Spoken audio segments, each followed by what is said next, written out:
Cole Miller drove his black Mercedes slowly into the quiet New Jersey neighborhood, humming to himself after a business retreat in the Hamptons. The late afternoon sun reflected off the windshield, and the Manhattan skyline shimmered faintly in the distance. He felt untouchable, powerful, certain that everything in his life was still exactly where he had left it. His iPhone buzzed with messages from Lauren, his secret mistress, still teasing him about their weekend together. He smirked, tossed the phone aside, and stepped out of the car. But the moment he opened the front door, the air felt wrong. The house echoed. The living room, once filled with warm lights, soft blankets, and Grace's gentle touches, looked stripped down to bones. The couch was gone. The framed wedding photo was missing. Even the rug Grace loved had vanished. Cole blinked hard, thinking maybe he'd stepped into the wrong house. But no. There was the scratch on the wall from when he dropped his briefcase. There was the kitchen counter, where he used to leave his emptied beer bottles.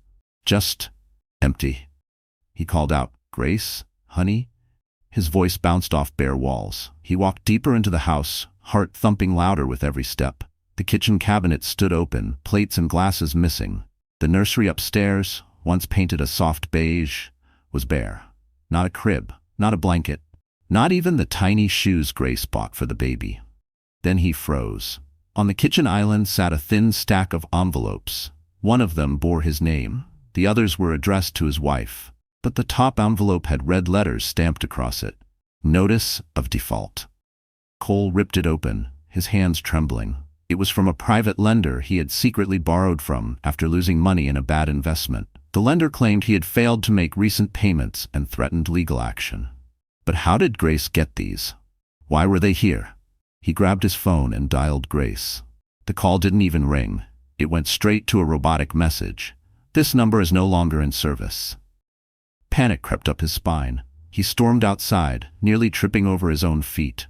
Mrs. Halpern, the elderly neighbor, stood watering her plants. She looked at Cole with mild surprise. "Oh, you're back?" she said. "Your wife was here all weekend with movers. A handsome man in a suit helped her. They emptied the house in one day." She looked determined. Cole felt his blood turn cold. "Where did she go? Did she say anything?" Mrs. Halpern shook her head. "No, dear. But she left with purpose, like someone who finally made up her mind." Cole dropped his keys. His pulse roared in his ears. His pregnant wife didn't just leave, she erased herself, and she took everything he depended on. Suddenly, a chilling thought hit him. If Grace knew about the debts he'd hidden, she might know much more than he wanted her to. And if she knew the whole truth, she might never come back. Grace Miller used to believe that the first months of pregnancy would be the safest time of her life.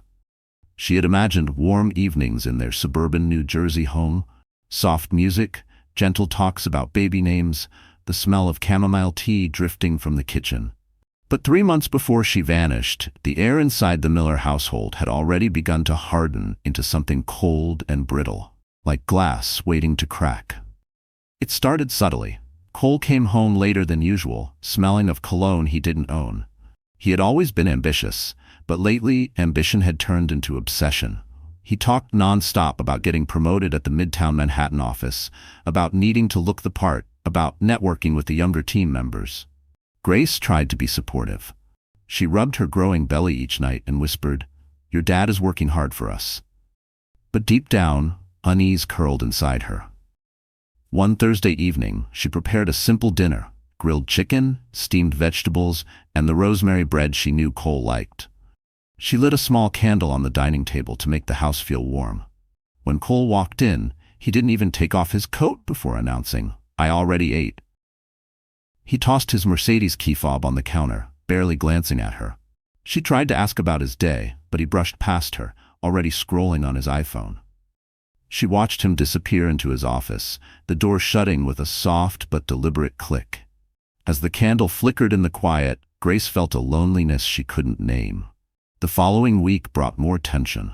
While sorting laundry, she found an unfamiliar silk scarf tucked in Cole's jacket pocket. It smelled faintly of perfume, an expensive floral blend she could never afford. When she asked him about it, he laughed too loudly, accusing her of becoming paranoid because pregnant women get weird. She apologized even though she wasn't wrong. That night, she couldn't sleep. She lay awake in the dim light of the bedside lamp, one hand resting protectively over her stomach. Her baby kicked gently, as if sensing her unease. 2 weeks later, at a routine prenatal appointment in Manhattan, her doctor expressed concern about her blood pressure. "Are you under stress?" he asked softly. Grace hesitated but nodded. The doctor urged her to rest, to avoid emotional strain. She promised she would, though she knew it wasn't entirely in her control. On their way home, Grace suggested spending a weekend away, just the two of them, maybe somewhere along the Hudson River. Fresh air, a peaceful view, a chance to reconnect. Cole didn't even look up from his phone when he said, "I have meetings. Besides, you can't travel much. It's too risky." His tone made it sound like her pregnancy was a burden, not a blessing. That night, Grace quietly opened her MacBook Air and searched, "How to protect financial assets in marriage. Signs of emotional manipulation. How to stay calm during pregnancy stress." She left the browser open by accident. The next morning, Cole saw it and scoffed, calling her dramatic, claiming she was overthinking everything because hormones make women unstable. Grace sat on the edge of the bed, tears in her eyes, trying to steady her breathing. She reached for the small ultrasound photo taped to her nightstand, her baby curled like a tiny comma. That fragile life kept her grounded, kept her from breaking. But the cracks were spreading. That evening, as she folded tiny baby clothes gifted by Megan, her hands trembled. She felt like someone standing on thin ice, hearing the echoes of something massive shifting beneath her feet.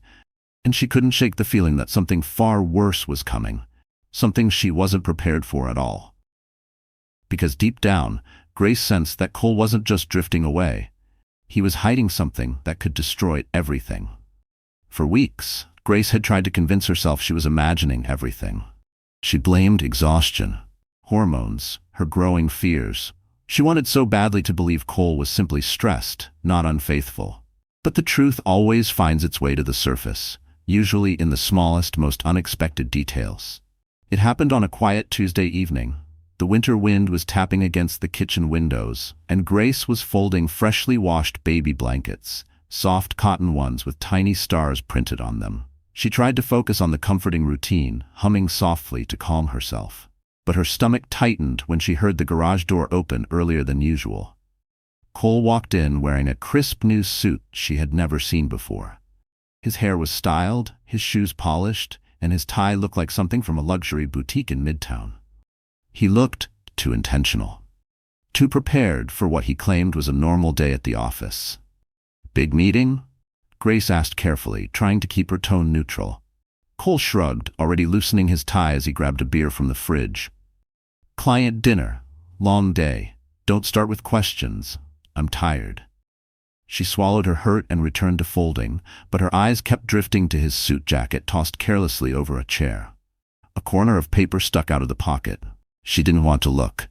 She told herself not to, but something inside her whispered, "You need to know." When Cole stepped upstairs to shower, Grace reached for the jacket with trembling hands and pulled out the slip of paper. It was a receipt from a rooftop restaurant on 5th Avenue, time-stamped 11:47 p.m. last night. A restaurant Cole had claimed was too expensive for regular dinners. The meal was for two, and the wine alone cost more than her monthly grocery budget. Grace's throat tightened. Her heart hammered painfully against her ribs. She stared at the receipt until the ink seemed to blur. Her fingers went numb around the thin paper. She tried to breathe, but each inhale felt like glass in her lungs. She placed the receipt back exactly where she found it, smoothing the jacket with shaking hands. She didn't want to fight. Not tonight. Not when the baby kicked every time she was upset. But the universe wasn't done with her. Later, as she walked past Cole's home office, she heard him laughing softly. A soft, flirtatious laugh she hadn't heard directed at her in years. Before she could stop herself, she peeked through the crack of the door. Cole leaned back in his office chair, phone pressed to his ear, voice low and warm. "Yeah, Lauren. Last night was perfect. I can't stop thinking about you." Grace's blood ran cold. She didn't move, didn't breathe. He continued, chuckling. "Don't worry about my wife. She's distracted with the pregnancy stuff. She barely notices anything anymore." Those words stabbed deeper than any blade could. Grace pressed a hand to her stomach protectively. Her baby shifted gently, as if sensing her pain. She backed away slowly, careful not to make a sound, tears streaming silently down her cheeks. She fled to the bedroom, shut the door quietly, and sank to the floor. The world felt unbearably heavy. The house felt too small, too cold, too dangerous. Her heartbeat thudded loudly in her ears as she realized the terrible truth. There was no misunderstanding, no coincidence, no excuse. Her husband was cheating, and he felt confident enough to laugh about it in their own home. But the cruelest blow was yet to come. Because when Grace checked her phone that night, she found a message request from an unknown number, containing a photo of Cole and a blonde woman wrapped in each other's arms beneath the Manhattan skyline. And the message underneath read, "He told me he'll leave you soon." Grace stared at the message for so long that the letters almost dissolved on her screen. Her hands trembled violently, forcing her to place the phone on the nightstand before she dropped it. She felt her pulse pounding in her neck, in her fingertips, in the swelling curve of her belly. She couldn't breathe, couldn't think. The room tilted for a moment, and she had to grip the edge of the bed to steady herself. She told herself not to open the photo. But she did. It was taken from a distance, but there was no doubt, none at all, about who the man in the picture was. Cole stood on a Manhattan rooftop bar, the city lights glittering behind him like 1,000 tiny witnesses. His arm was wrapped tightly around a blonde woman in a red dress, Lauren. They stood close, intimate, casual in their closeness, like this wasn't some secret affair, but a normal, open relationship. Lauren was laughing up at him. And Cole wasn't just smiling. He looked young again, carefree, alive in a way he never looked with Grace anymore. They looked like a couple in love. Grace felt something inside her shatter, the last fragile piece of hope she'd been desperately clinging to. She sank down onto the bed, pressing both hands over her mouth to stop the sobs from breaking free. Her chest tightened as if someone had wrapped iron bands around her lungs. She didn't know how long she sat like that. Minutes. Hours. Time blurred. Eventually the door creaked open. Cole walked in, hair damp from the shower, looking refreshed, almost smug. He tossed his towel on a chair and stretched like he had no weight in the world. "You're still awake?" he asked, acting surprised. Grace forced her breathing to steady. She wiped her cheeks quickly, hoping the dim lighting hit her swollen eyes. "I couldn't sleep," she whispered. Cole barely nodded. "You should try harder. Stress isn't good for the baby." The hypocrisy nearly choked her, but she didn't react. She couldn't. Not now. Not when she was shaking from the inside out. Not when one wrong move could push him into one of his explosive moods. Cole climbed into bed, but faced the opposite direction, scrolling through his iPhone with a grin he didn't bother hiding. Grace lay silently beside him, staring at the ceiling, her heart aching in a way she didn't know was possible. Hours later, unable to bear the stillness, she slipped quietly out of bed. She tiptoed into the bathroom and closed the door gently. She sat on the cold tile floor, leaning against the wall. Tears streamed silently down her face. She rested her hand over her belly. "I'm so sorry," she whispered to her unborn child. "You deserve better than this. I should have protected you sooner." A few minutes later, her phone buzzed with another message from Megan, her best friend in Charleston. It read, "Grace, I don't know how to tell you this gently, but I think Cole is seeing that woman from his office. My coworker visited the same rooftop bar tonight and saw him there. She sent me a video. I'm so sorry, honey." Grace clicked the video and her world caved in completely. There was Cole, holding Lauren by the waist, whispering into her ear, kissing her neck. Not a drunken kiss, not a mistake. Something practiced, familiar, repeated. And Grace knew then that this wasn't a new affair.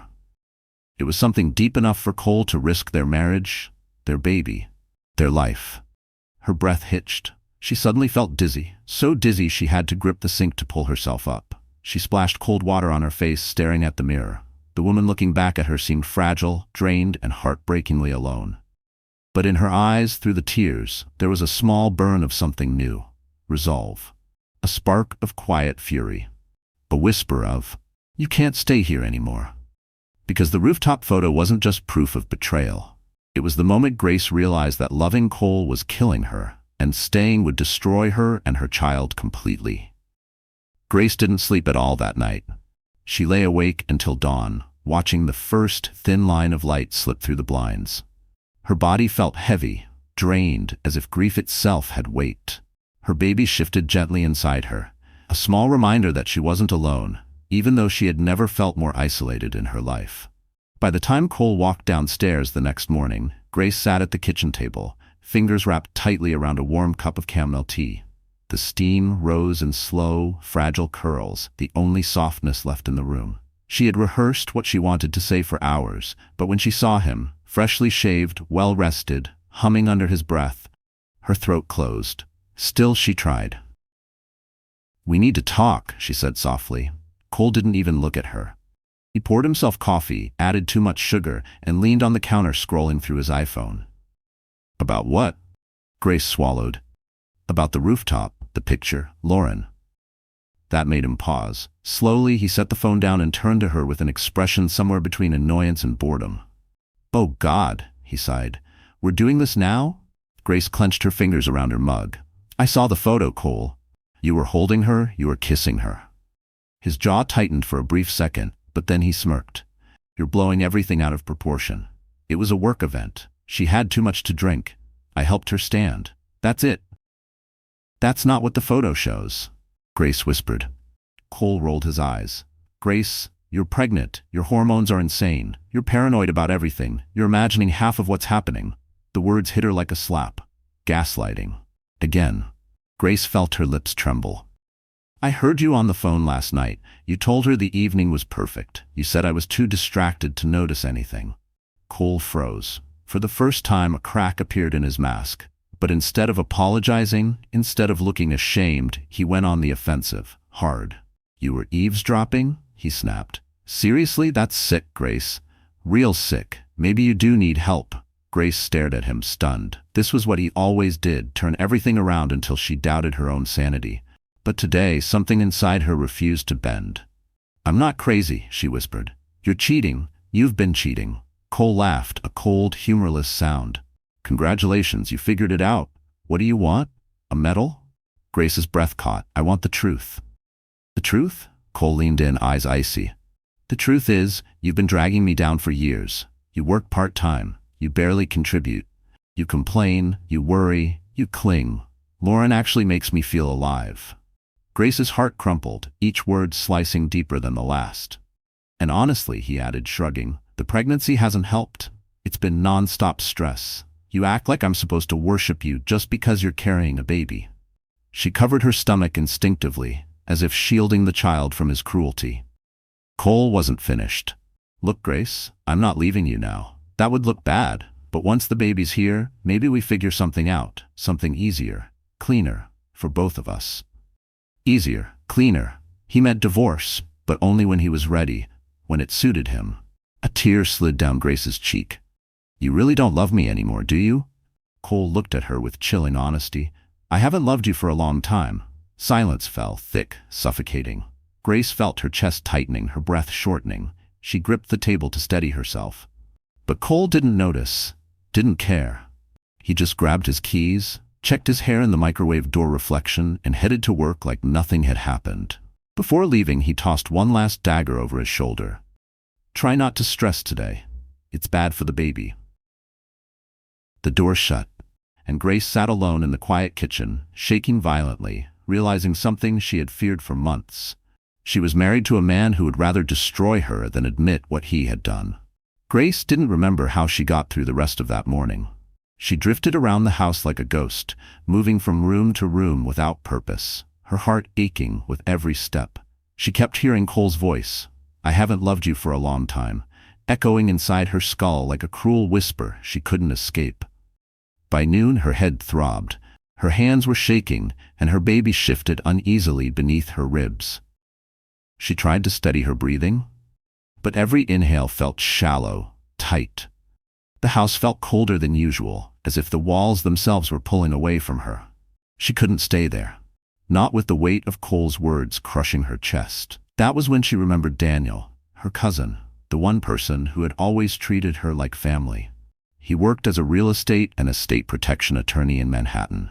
He had once told her, years ago, "If you ever need help, no matter how small, call me." Grace had never taken him up on it. She didn't want to be a burden, but today, she had no one else. She grabbed her coat, slipped her feet into the soft flats by the door, and drove toward the city.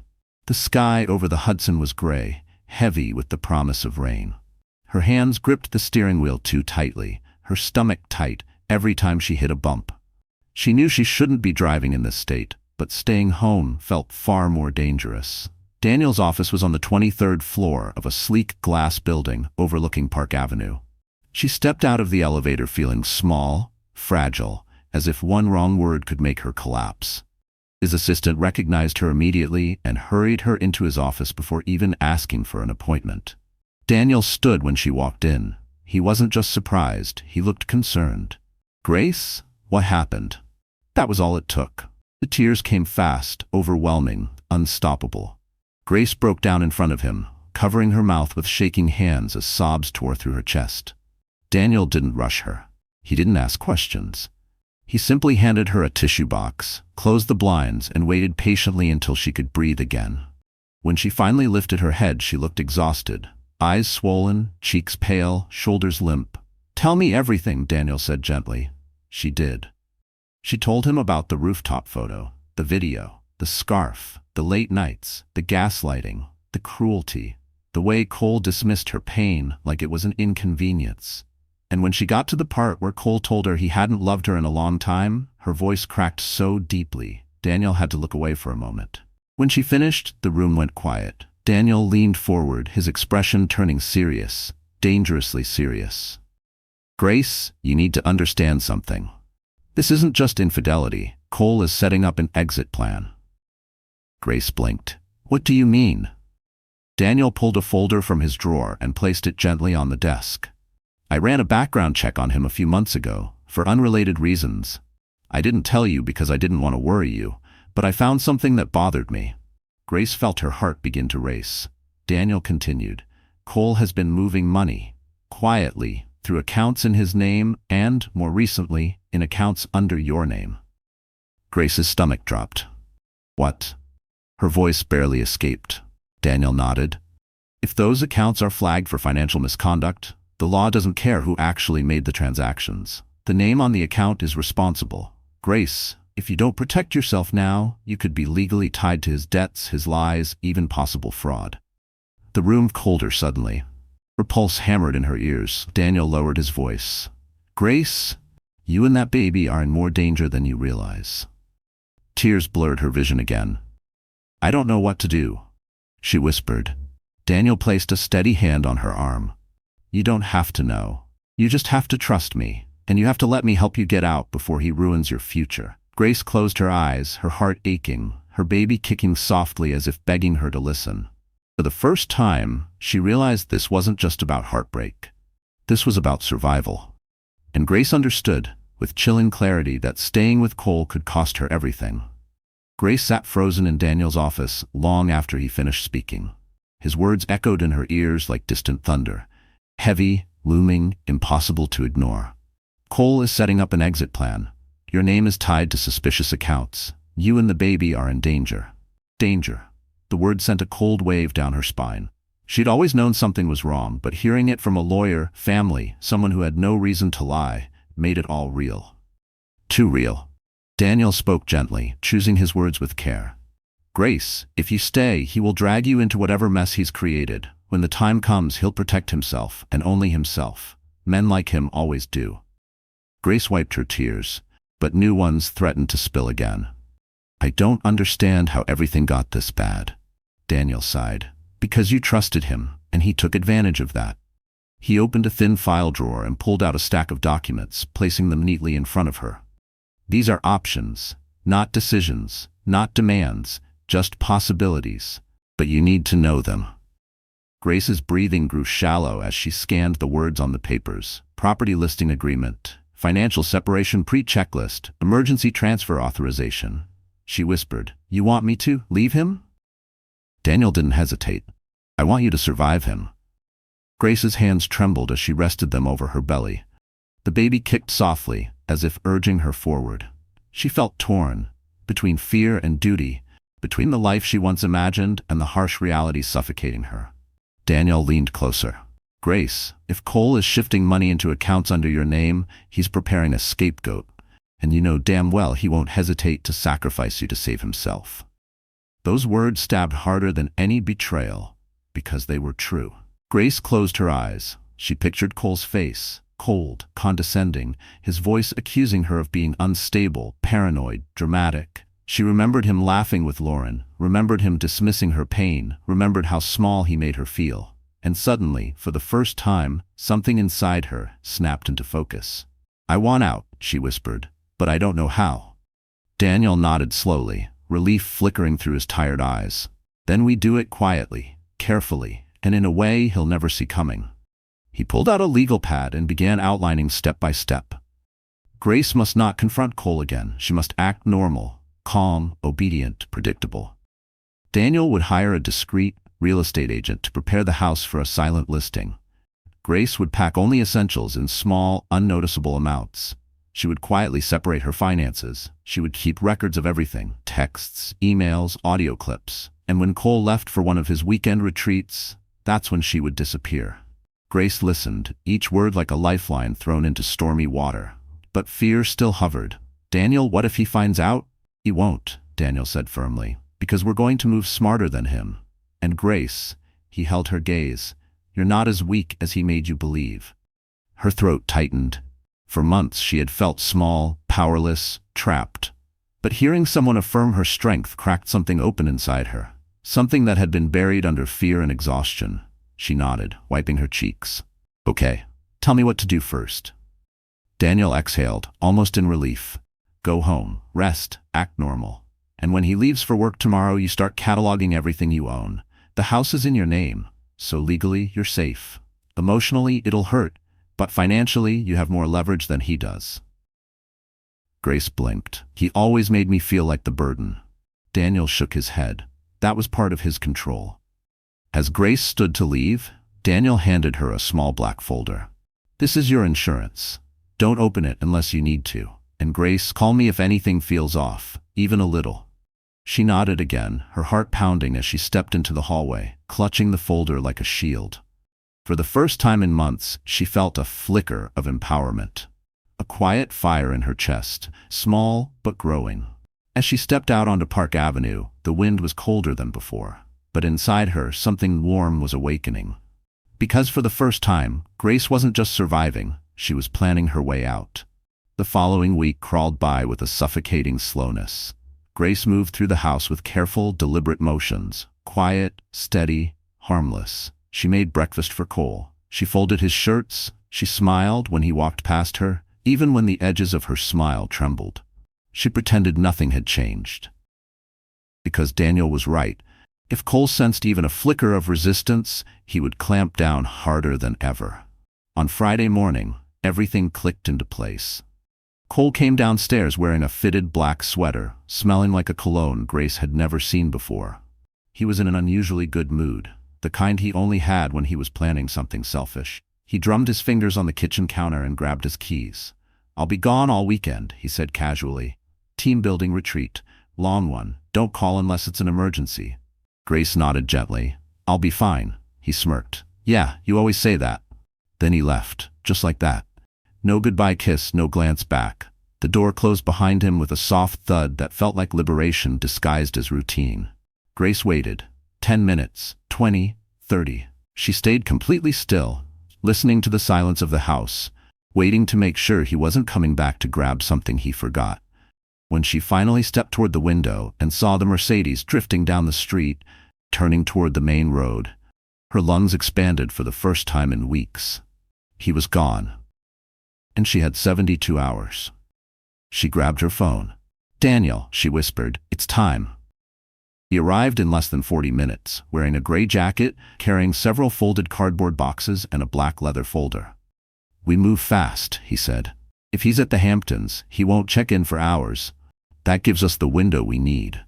Grace's palms were sweating, her stomach tightened as her baby kicked under her ribs, reacting to the tension. "I'm scared." Daniel placed a steadying hand on her shoulder. "Fear keeps you alert, but it doesn't control you anymore. Let's start." They began in the nursery. That was the hardest room. Grace's breath hitched as she folded tiny onesies, the ones she had spent weeks choosing with trembling excitement.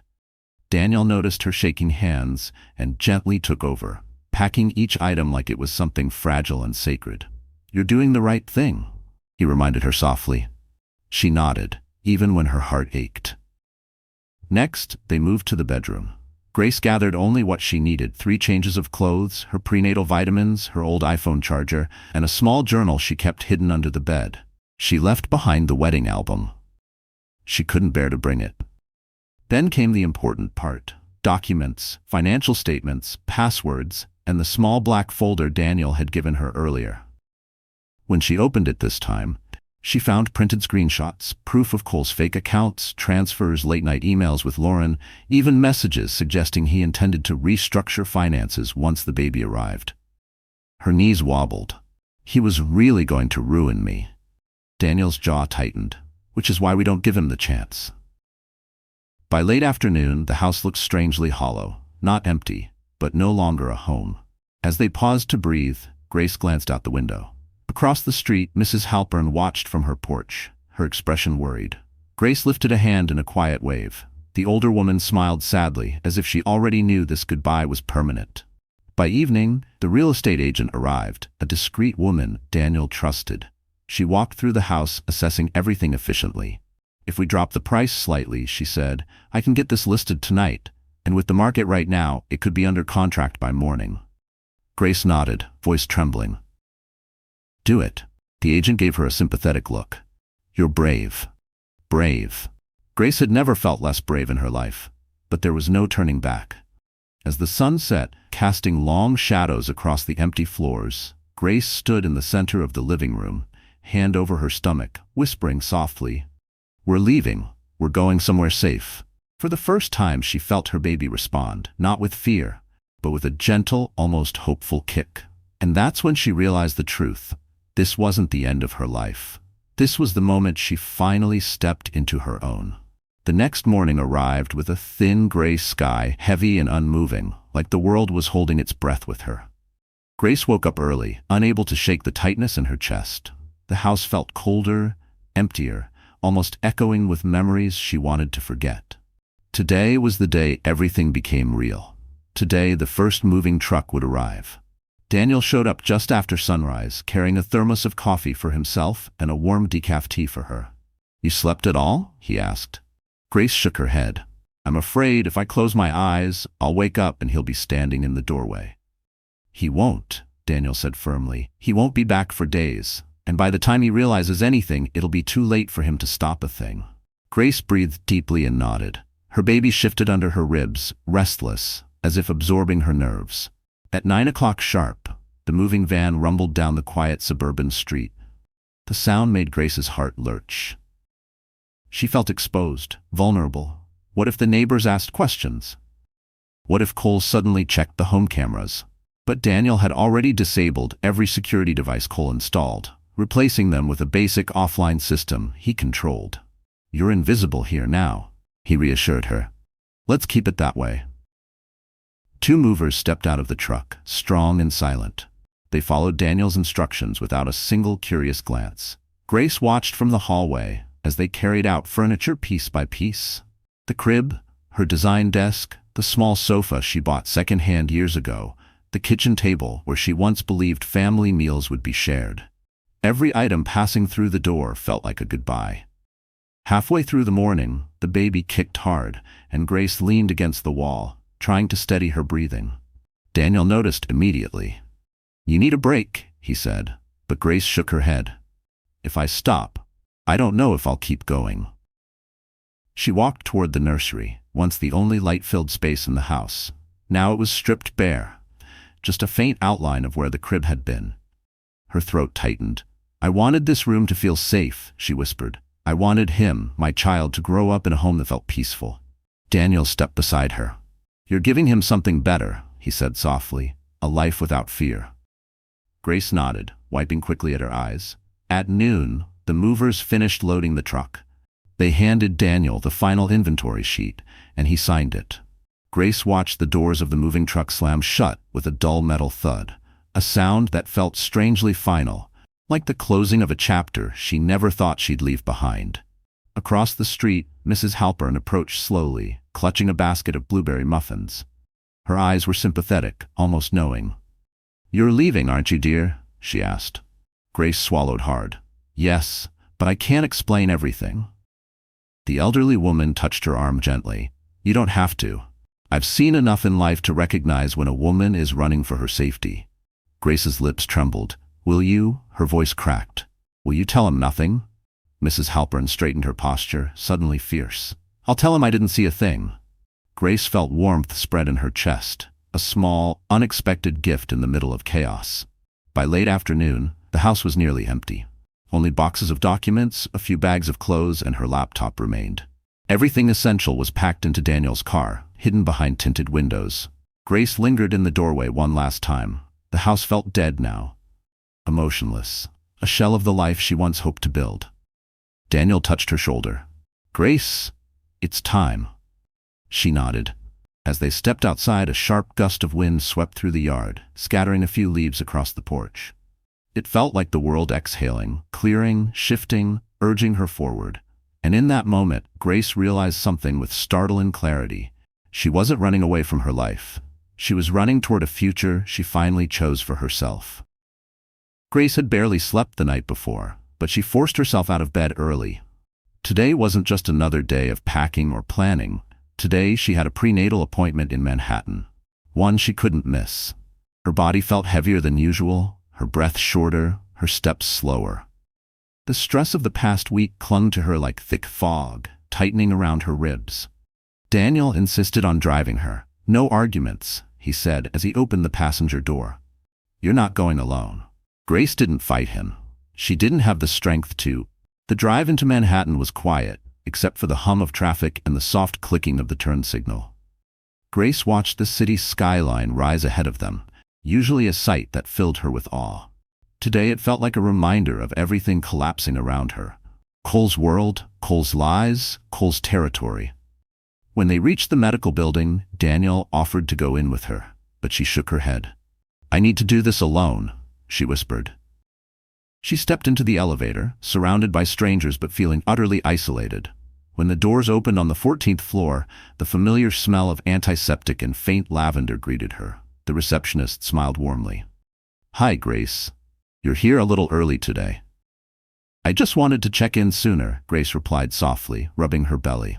Minutes later, she sat on the exam table as Dr. Hirsch, her OB/GYN, entered with his usual calm presence. But the moment he saw her face, pale, drawn, exhausted, his expression shifted. "Grace," he said gently, "you look unwell. Tell me what's going on." She tried to shrug it off. "Just stress. A lot happening at home." Dr. Hirsch folded his arms. "Stress can be dangerous at this stage. Tell me truthfully, are you safe?" The question pierced straight through her composure. She stared at her hands. "Physically, yes. Emotionally." Her voice trailed off, broken. The doctor nodded with quiet understanding. "Let's check on the baby, okay?" He began the exam, moving the ultrasound wand gently across her stomach.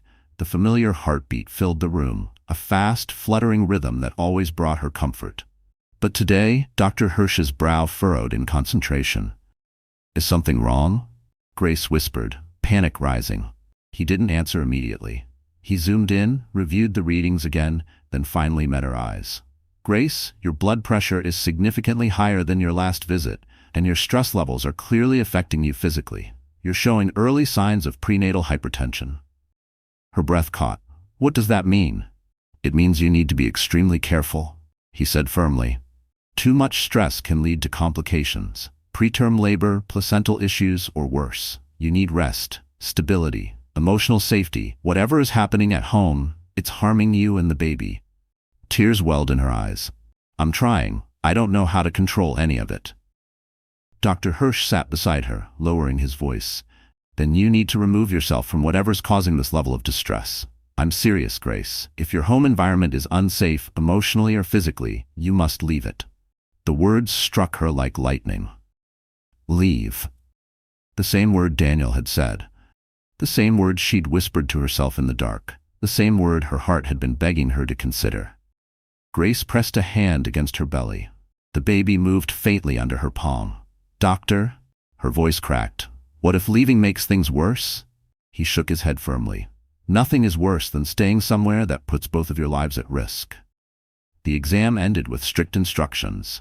Monitor her blood pressure, avoid stress, keep her heart rate low.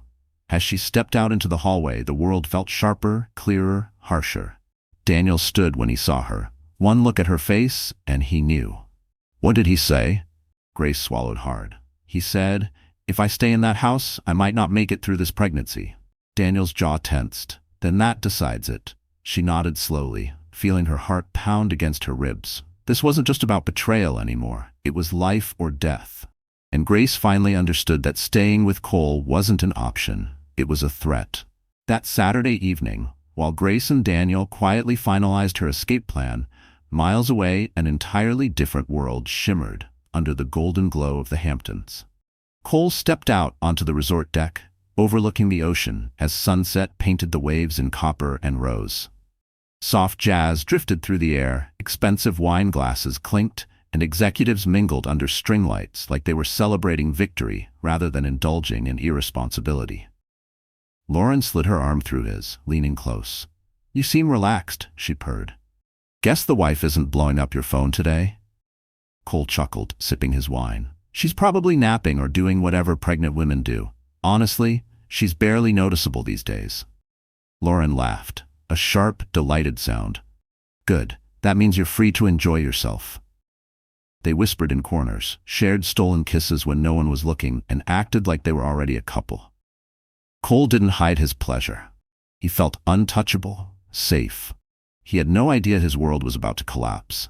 Back in New Jersey, the contrast couldn't have been sharper. Grace sat on the living room floor, a stack of documents spread around her like pieces of a shattered past. The agent had emailed her. The house was officially listed. Within an hour, the first offer came in. Cash buyer, fast closing, no contingencies. Daniel scanned the details and nodded. "This is the best you could hope for, and the fastest." Grace's heart twisted. "I didn't think it would happen so quickly." "That's good," Daniel replied gently. "The quicker, the safer." But quick didn't mean painless. Grace walked slowly through the half-empty house, touching the walls she once painted with so much hope. She paused in the kitchen, the room where she had once envisioned cooking family dinners, hearing little feet running across the tile. Now it felt cold, lifeless, soulless. She could almost hear the echoes of arguments, the clipped tone in Cole's voice, the silences that grew longer each month. Her chest tightened. She leaned on the counter, rubbing the ache beneath her ribs. "Grace," Daniel called from the hallway. She wiped her face quickly. "I'm okay." But she wasn't. She was unraveling from the inside out. Still, she kept moving. As night fell, the wind rattled the windows. A storm had begun to brew outside, fitting considering the storm brewing inside her life. Daniel helped her pack the remaining essentials into his Toyota's trunk: clothes, documents, her MacBook, and a few small keepsakes she couldn't abandon. The baby kicked again, harder than usual. Grace whispered, "We're almost free." At the same moment, across the state line, Cole raised a glass of champagne. "To a new beginning," he toasted to Lauren. She giggled and clinked her glass against his. "To us." To us. The irony was almost cinematic. Back home, Grace and Daniel sat at the dining table going over paperwork when a sudden alert pinged on Grace's phone. The offer was updated. The buyer was increasing the price slightly in exchange for immediate acceptance. A tear slipped down Grace's cheek, not from sadness, but from the emotional weight of the moment. This was real. This was happening. She was selling the home she once thought would be her forever place. To save her life and her child's. Daniel squeezed her hand. "Sign it." With shaking fingers, she picked up the Mont Blanc pen he lent her and signed her name. The stroke of ink felt like severing a chain she had lived with for years. In the Hamptons, Cole was laughing, oblivious. In New Jersey, Grace was taking the final steps toward freedom. As she handed the signed documents back to Daniel, a quiet certainty settled in her chest, painful, bittersweet, but solid. Tonight marked the exact moment their two worlds split forever, and only one of them had any idea what tomorrow would bring. Sunday evening settled over New Jersey with a heavy quiet, the kind that makes every sound feel sharper. Grace sat on the edge of the empty living room floor, her back against the wall, hands resting over her belly. The house echoed with the hollow stillness of a place no longer lived in. Tomorrow morning, she would be gone. But life had one more cruel blow waiting for her.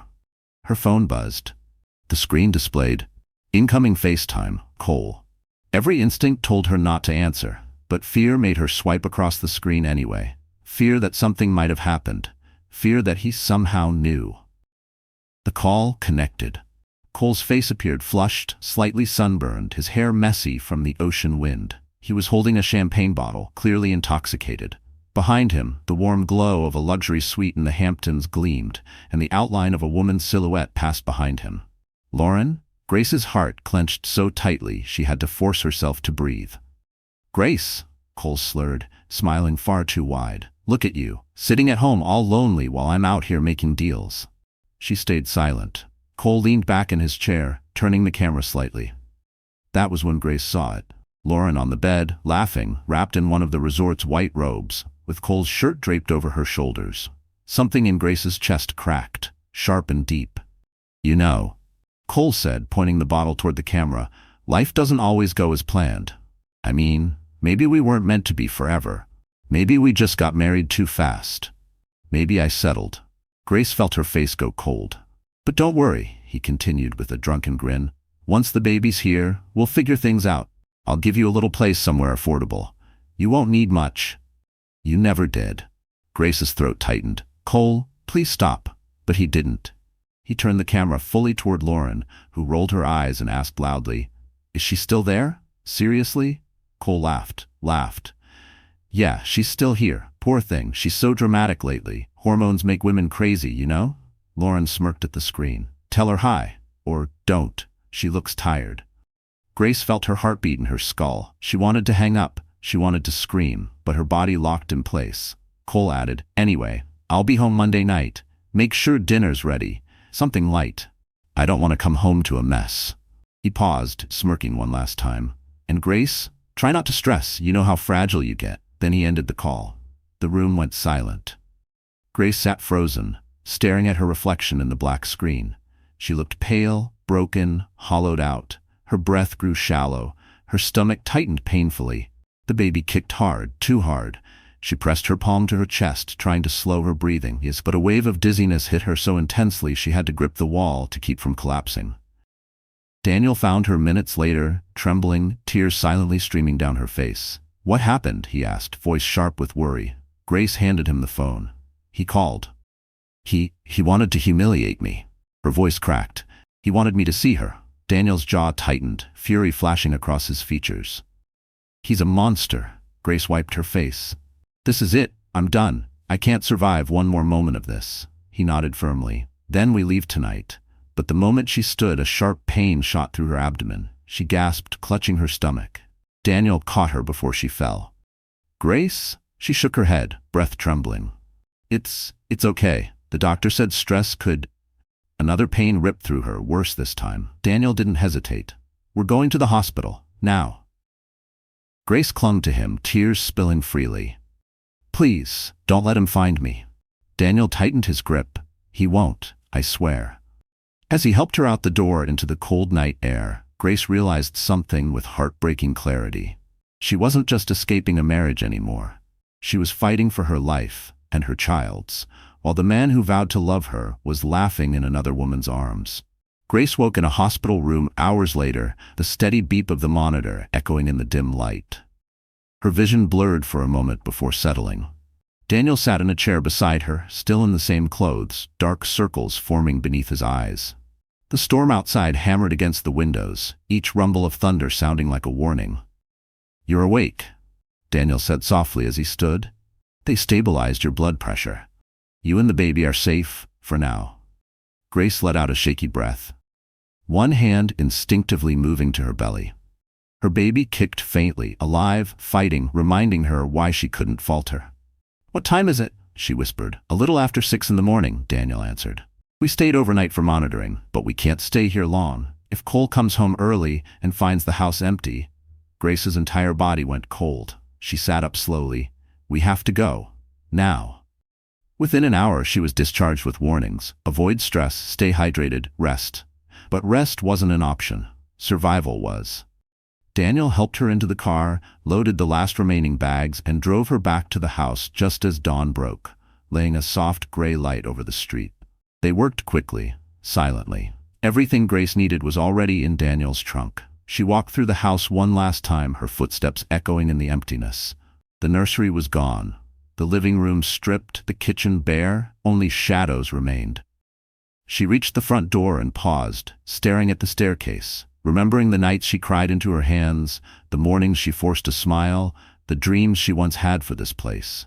She exhaled shakily. "It's not home anymore," she whispered. Daniel nodded. "Because you're not meant to suffer here anymore." They stepped out, locked the door behind them, and walked toward Daniel's car. Grace didn't look back again. What she didn't see, what she couldn't see, was Mrs. Halpern peeking through her curtains, tears in her eyes. She watched as Grace slipped quietly into the car and disappeared down the street, swallowed by the storm. Minutes later, another car rolled into the driveway. A police cruiser. 2 officers stepped out, knocking on the locked door. They glanced around at the empty porch, the cardboard boxes stacked near the curb, the for sale sign the realtor placed overnight. Inside the cruiser, the radio crackled. Possible missing person. Husband reported, wife unresponsive and emotionally unstable. Pregnant female, early 30s. Mrs. Halpern tightened her robe around herself and hurried outside. "She's not missing," she declared firmly. "She left. And she wasn't unstable. She was scared." The officers took notes but exchanged skeptical glances. "Ma'am, we still need to speak with her. Is there any indication where she's gone?" Mrs. Halpern straightened her shoulders. "No, and even if I knew, I wouldn't tell that man a thing. He hurt her. I've lived long enough to see the signs." The officers didn't argue. They radioed in the update and drove off slowly, scanning the neighborhood for any sign of Grace. But Grace was already far away. By noon, Daniel's car had crossed state lines. Grace stared silently out the window, her hands cradling her belly. Every mile between her and New Jersey felt like a stitch mending her heart. "Where are we going?" she asked finally. "Charleston," Daniel said. "Megan is waiting. You'll be safe there." Grace nodded, letting out the first fragile breath of hope she'd felt in months. Back in New Jersey, hours later, Cole arrived home early. Angry, hungover, and impatient. When he opened the front door and saw the empty house, his face drained of color. He stormed from room to room, yelling Grace's name, his voice echoing through the bare walls. But she was gone. The house he used to control was stripped of everything he held power over. He punched the wall so hard the frame shook. Then, when he found the real estate folder and the signed documents, he realized the truth. Grace hadn't just left. She had outplayed him, and vanished without leaving a single trace he could use against her. Cole tore through the empty house like a man possessed. Every door slammed, every cabinet yanked open, every drawer thrown to the floor. His breath came in sharp, angry bursts. The silence around him only amplified the panic crawling beneath his skin. "Grace," he shouted again, as if her name alone could summon her back. But the house answered with nothing. Finally, he stumbled into the kitchen, bare, cold, stripped clean. That's when he saw it. A thin stack of paperwork sitting neatly in the center of the island, as if left there deliberately. His heart lurched. He snatched the documents and began flipping through them, confusion shifting into dawning horror. Property transfer authorization, final sale agreement, bank release form. Seller's statement. Grace Miller. Cole's eyes widened. "She sold the house?" he whispered, voice cracking with disbelief. "She sold my house?" His house. He repeated the words again, louder this time, like a child refusing to accept the truth. No, this has to be illegal. She can't just..." His voice broke as he reached the final page.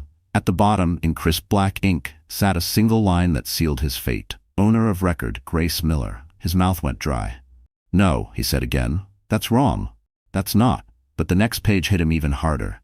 His gaze dragged over the print like a slow-moving punch. Initial down payment source. Private inheritance. Grace Miller. Cole's knees nearly buckled. The house he bragged about at work, the house he claimed he bought, the house he used in every story to inflate his ego, was never his in the first place. Grace owned it outright. His name wasn't anywhere on the deed. Rage and disbelief tangled in his chest. He slammed the stack onto the counter and grabbed his phone, dialing his attorney at rapid speed. The call connected. Brad, my wife, she stole the house. She sold it behind my back. We need to reverse it. I want everything undone.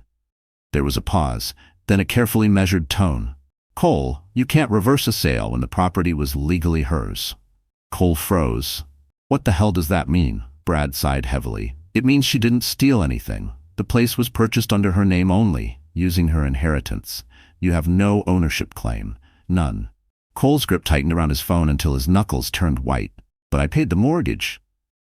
You paid utilities, Brad corrected flatly. She paid the mortgage. She has the receipts to prove it.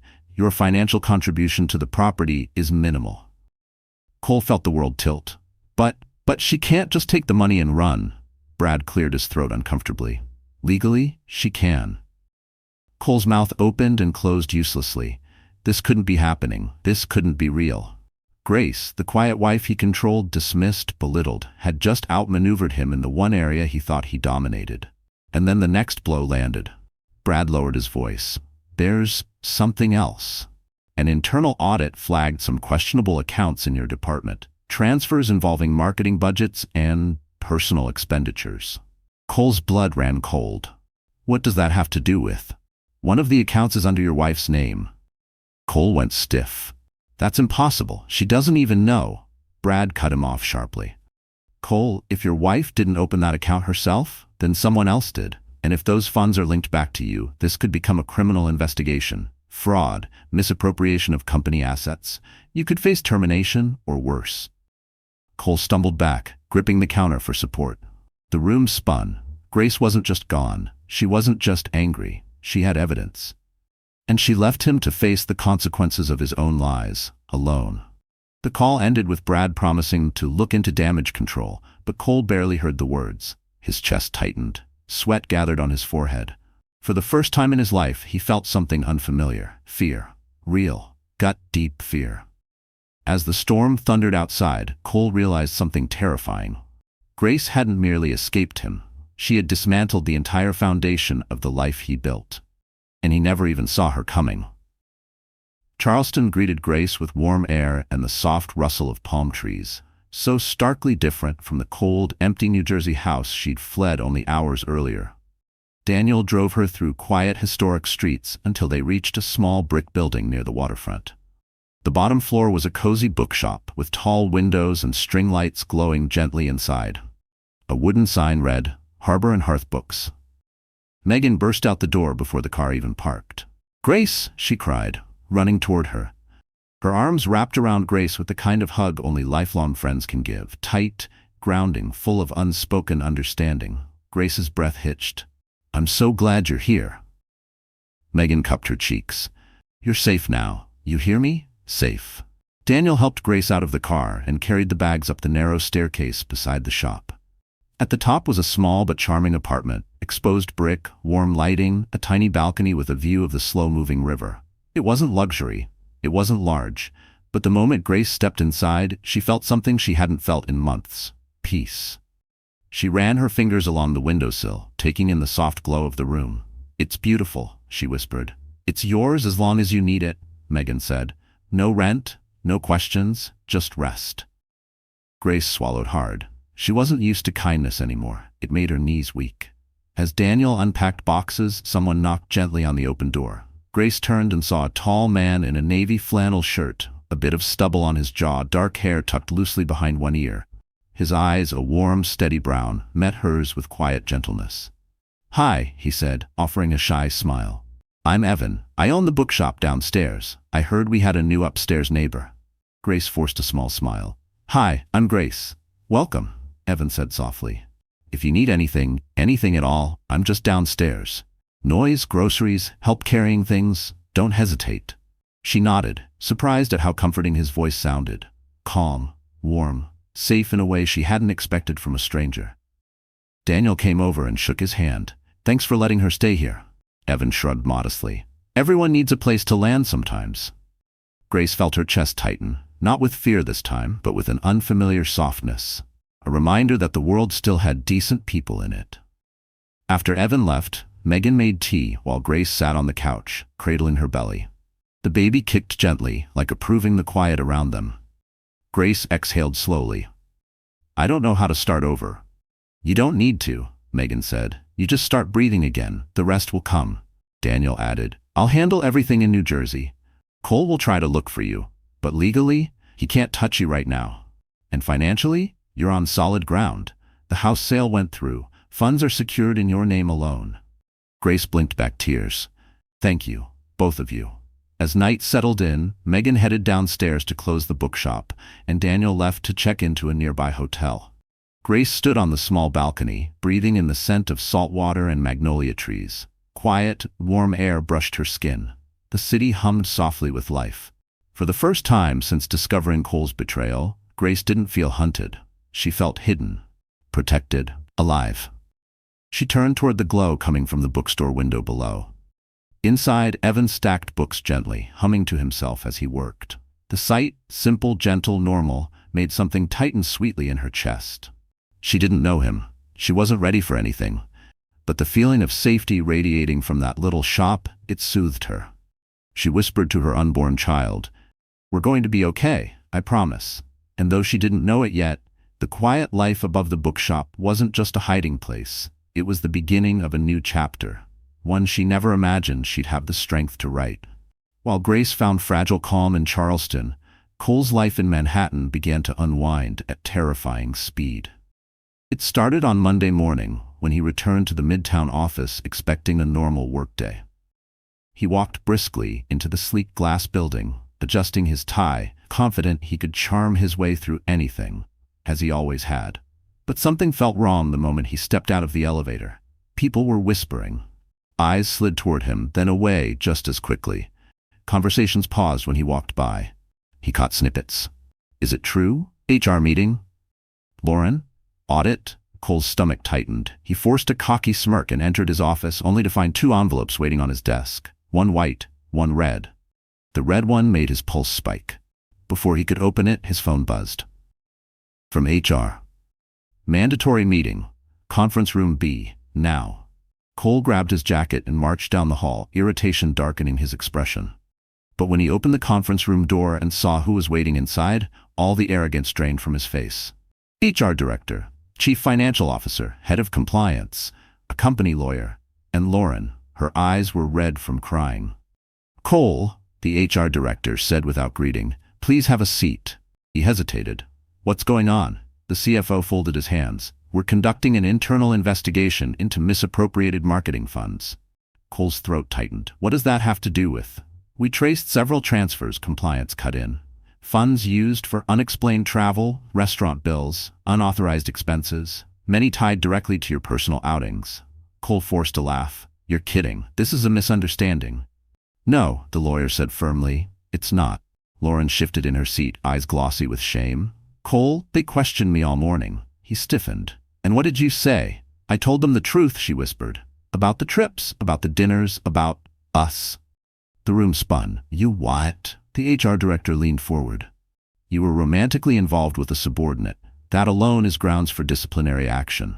But combined with improper expenditures, this is serious. Cole's voice cracked, desperation leaking through his bravado. You can't be serious.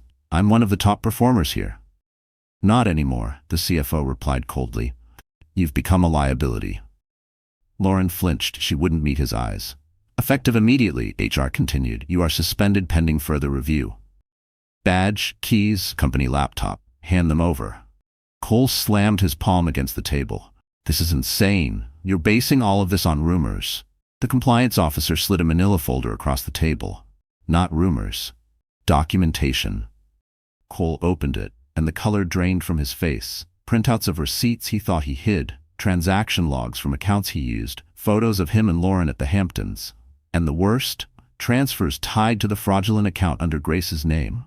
His hands shook. Where did you get this? It was submitted anonymously, the lawyer said. Grace, it had to be Grace. His voice cracked. You don't understand. My wife, she's unstable. She must be trying to set me up. She ran away. Lauren looked up sharply. She what? Cole realized his mistake too late. HR exchanged looks like a puzzle piece had just fallen into place. The CFO's voice chilled. Your wife left because she feared you. That's not, she's hormonal, Cole stammered. Lauren pushed back her chair. Cole, what did you do? He reached for her, but she recoiled. "Don't touch me." Security was called in. Cole's badge was taken. He was escorted past rows of silent employees, his humiliation on full display through the office's glass walls. Every reflective surface mirrored a man losing everything he once believed he controlled. Outside, the skyscrapers of Park Avenue loomed tall and indifferent. Cole leaned against a column, chest heaving, panic crawling up his throat. His world wasn't slipping through his fingers. It was collapsing, fast, brutal, unavoidable. And somewhere far away, the woman he underestimated was breathing freely for the first time. Grace hadn't destroyed his life. He had done that all on his own. And now the consequences were finally catching up. The first week in Charleston passed in a fragile calm. Grace settled into the small apartment above the bookshop, taking slow walks on the balcony, sipping warm chamomile tea Megan brewed each night, and letting her body finally breathe. But peace never lasts long when someone like Cole is on the other end. On the 8th morning, the storm came. Grace was sitting at the tiny kitchen table, reviewing prenatal notes Dr. Hirsch had emailed her, when her phone lit up with a number she didn't recognize. She hesitated, then answered. "Mrs. Miller," a clipped voice said, "this is Officer Barnes with the New Jersey Police Department. Your husband has filed a missing person report." Grace's heart dropped. "I'm not missing. I left for my safety." "We understand," the officer said carefully, "but your husband claims you are mentally unstable and may pose a risk to yourself and your unborn child." Grace almost dropped the phone. "What? That's a lie." "There will be an investigation. We need to verify your well-being." I'm in Charleston. I'm safe. I can provide medical records, everything." Her breathing sped up, panic clawing at her ribs. "That will help," he said gently. "But be prepared. Your husband has also contacted his attorneys about emergency custody rights." The call ended, leaving Grace trembling. The room blurred for a moment, her breaths quick and shallow. She clutched the table, feeling her baby twist anxiously inside her. Megan rushed in. "Grace, honey, what happened?" "He's trying to take my baby," Grace whispered, voice shaking. "Using the police, using everything he can." Within the hour, Daniel arrived, jaw clenched, eyes blazing.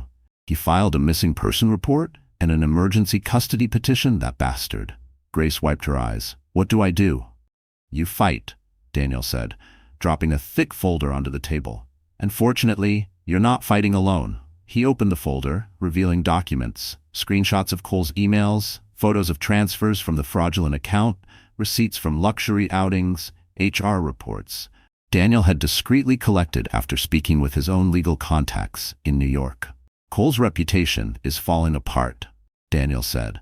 "Now we turn that into evidence." The next days were a blur of legal motions, affidavits, notarized statements. Megan drove Grace to a Charleston family court office where she submitted a notarized statement describing emotional abuse, gaslighting, financial manipulation, and the dangerous stress that nearly caused complications in her pregnancy. The clerk's eyes softened when she saw Grace's trembling hands. "We'll expedite this." That afternoon, Grace attended an online emergency hearing. She wore a soft sweater, her hair pulled back, eyes tired but steady. On the split screen, Cole appeared in a crisp shirt, trying to look composed. But his eyes were wild, the skin under them bruised with exhaustion.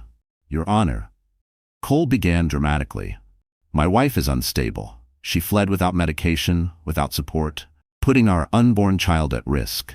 Daniel cut in sharply. "We have medical records from Dr. Hirsch proving the opposite, and hospital documentation showing Grace was admitted due to stress caused by her husband's emotional abuse." Cole's face strained. The judge scrolled silently through the documents. Daniel continued. "We also have evidence that Mr.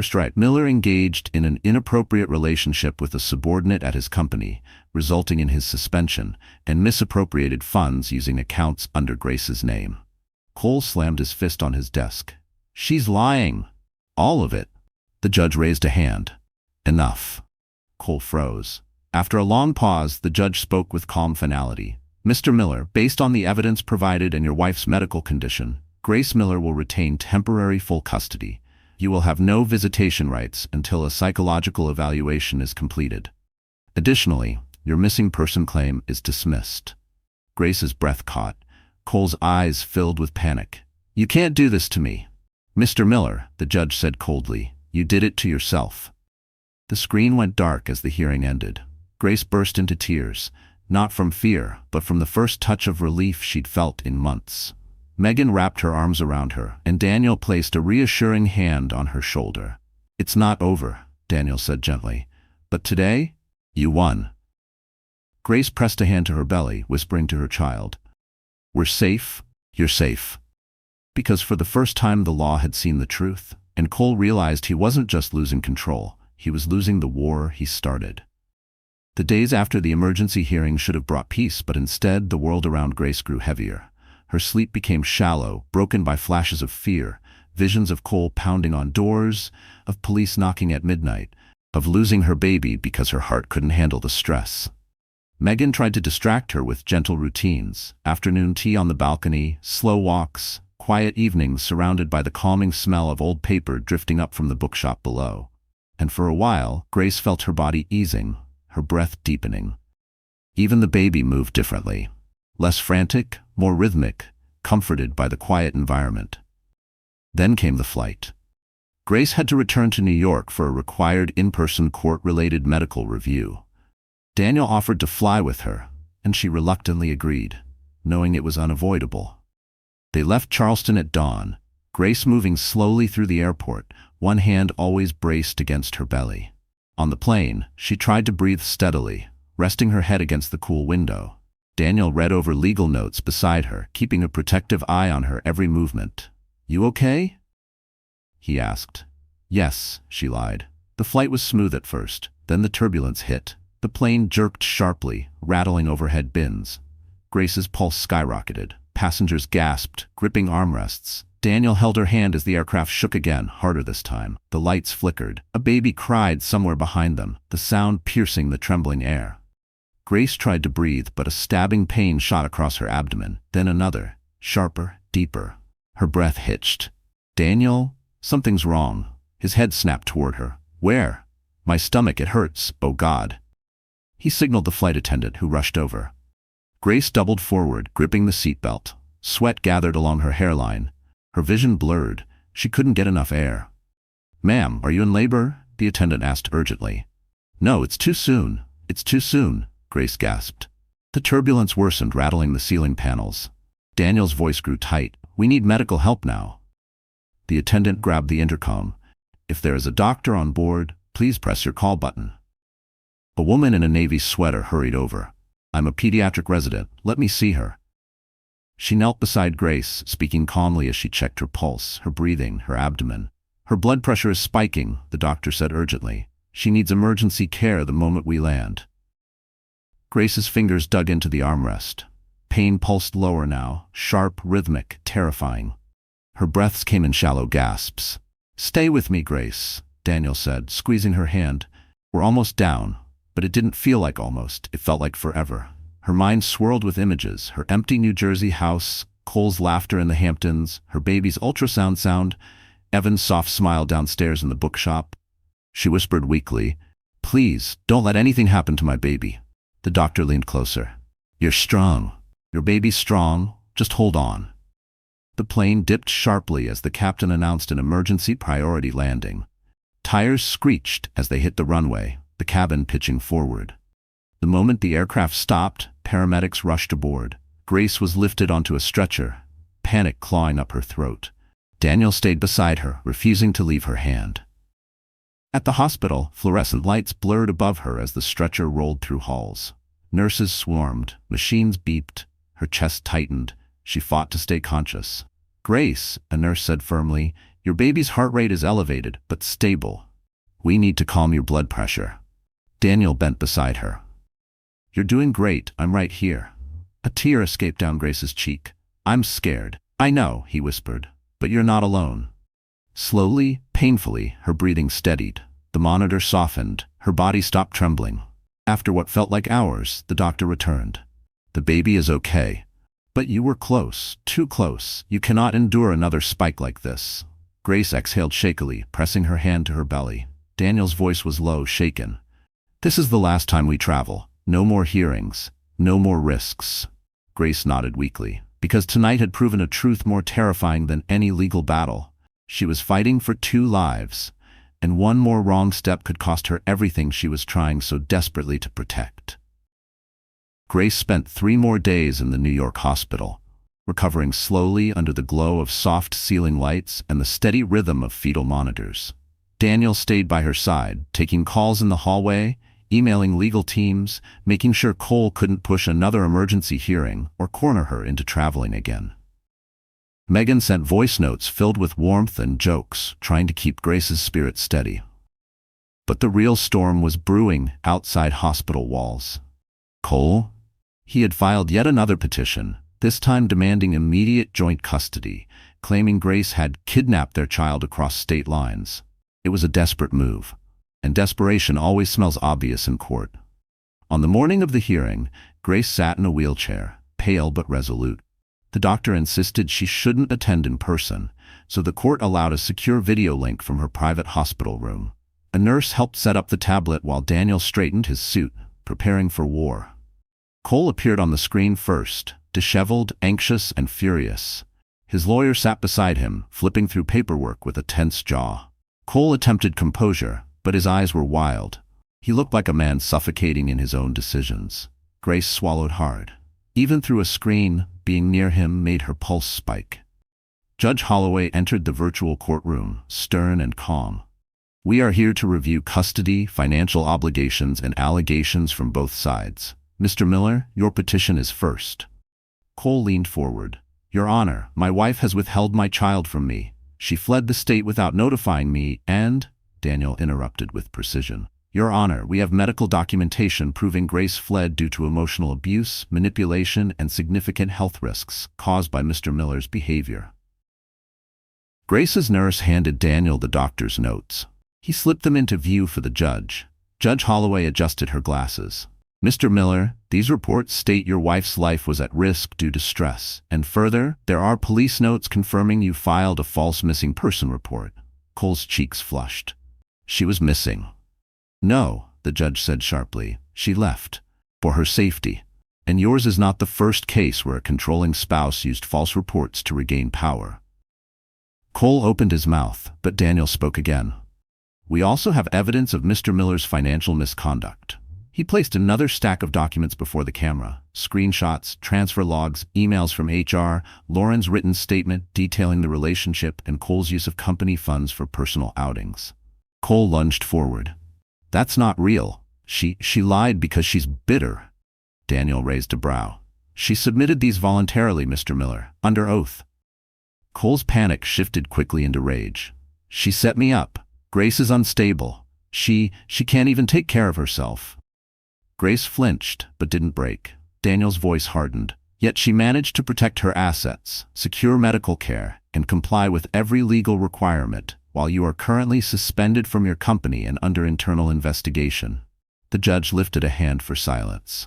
"Mr. Miller, please explain why funds were moved into fraudulent accounts under your wife's name." Cole stammered. "I don't know. Maybe she opened them." Daniel nearly laughed.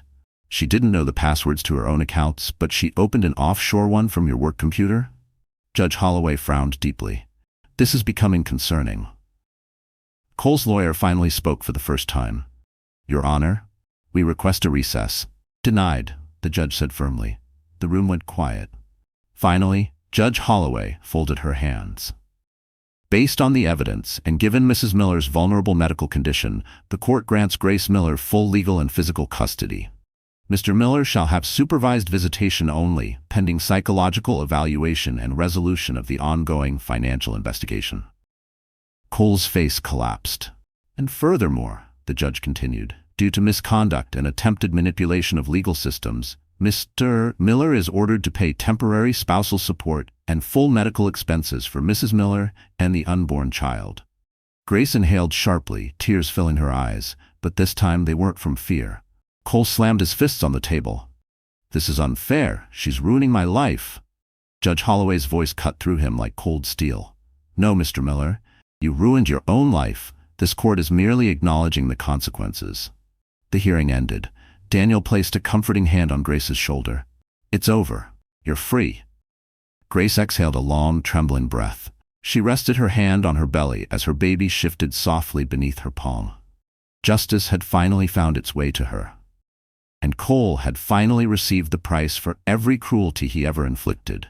Justice, consequence, and the one thing he valued most slipping out of his reach forever.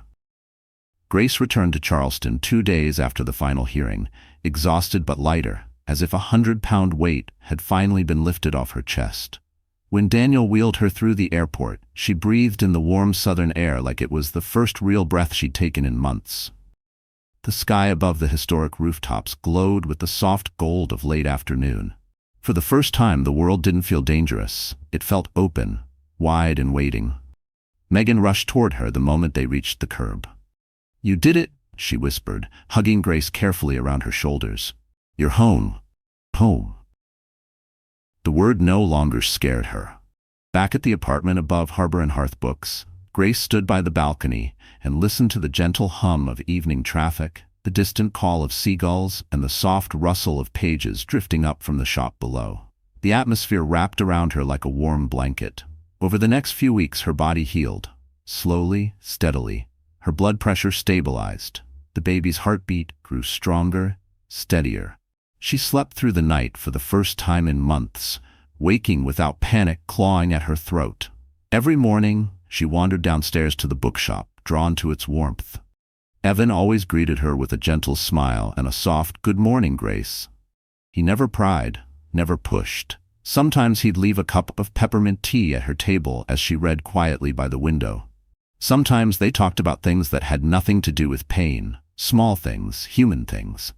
Stories, books, music, life. Grace realized slowly, cautiously, that safety didn't have to be silent. Sometimes it came in the form of a steady voice and a kind pair of eyes. She didn't fall into anything too fast. She had no room left for rushed decisions, but she allowed herself to feel warmth again, allowed herself to be seen. On a mild spring afternoon, Grace went into labor. Evan closed the shop early and drove her to the hospital, refusing to leave her side until the doctor called him family. Megan arrived moments later, holding Grace's hand through every contraction. Hours blurred, pain blurred, and then suddenly, everything sharpened. The baby's cry, soft, strong, beautiful. "It's a boy," the nurse whispered, placing the tiny newborn against Grace's chest. Grace burst into tears, pure shaking, cleansing tears. She whispered, "Hi, sweetheart, hi," kissing his tiny forehead as he curled against her, warm and safe. When she looked up, Evan and Megan were standing in the doorway, both smiling with quiet awe. Daniel soon arrived, breathless, holding flowers and nearly breaking down when he saw the child. Grace named the baby Asher, meaning blessing, because that's what he was. Back in New Jersey, Cole received the news through a formal notification. He stared at the paper long after the words stopped meaning anything. There was no space on that page for his name. No rights. No access. No power. He never saw the child he once expected to control. Instead, Cole faced the results of the internal investigation. Termination, legal consequences, and a financial spiral he couldn't escape. His new life was nothing like he imagined. A lonely apartment, mounting debt, and the one person he believed would always be waiting for him, gone forever. Meanwhile, in Charleston, Grace's life blossomed quietly. She spent afternoons rocking Asher in the balcony sunlight, evenings reading in the bookshop, while Evan closed the register. Nights surrounded by people who actually cared for her, truly cared. Months passed. Grace walked Asher along the waterfront in a stroller, the breeze tugging gently at his blanket. Her heart felt settled, finally settled. She had a job helping Evan run the bookshop's children's corner, something she genuinely loved. She had a circle of support, she had peace, and she had a future she built herself, without fear, without control, without pain. One evening, as the sun drifted low over the river, Evan stepped beside her on the balcony. He didn't speak at first, he just watched her rock Asher gently. When she turned toward him, he smiled softly. "You look happy, Grace." She felt it, the truth of it, settling warm in her chest. "I am," she whispered. She looked down at her son, then at the life she'd reclaimed with her own hands. Cole had taken so much from her, but she had rebuilt everything, stronger, calmer, brighter. Because in the end, Grace didn't just escape, she rose, and life finally gave her the love, peace, and justice she always deserved. So that's how Grace's story comes to an end. And if you are still here, listening until this very last moment, then something in her journey must have touched your heart in a quiet, personal way. Maybe you saw a part of yourself in her fears, in her strength, or in the way she learned to rise again. Life has a strange way of breaking us open just enough so the light can enter. Like Marcus Aurelius once wrote, "The impediment to action advances action. What stands in the way becomes the way." Grace didn't escape her suffering by luck. She reclaimed her life by choosing courage, one small step at a time. And that's something every one of us can learn from. You don't have to stay where you are hurt. You don't have to shrink yourself to be loved. And you are allowed to rewrite your story no matter how late it feels. If her healing touched your heart, let it remind you that you deserve safety, respect, and peace too. If this journey moved you, even just a little, don't forget to like, share, and subscribe to the channel. Your support helps these stories continue. And who knows, maybe the next story will be the one that speaks directly to the place inside you that's still waiting to heal.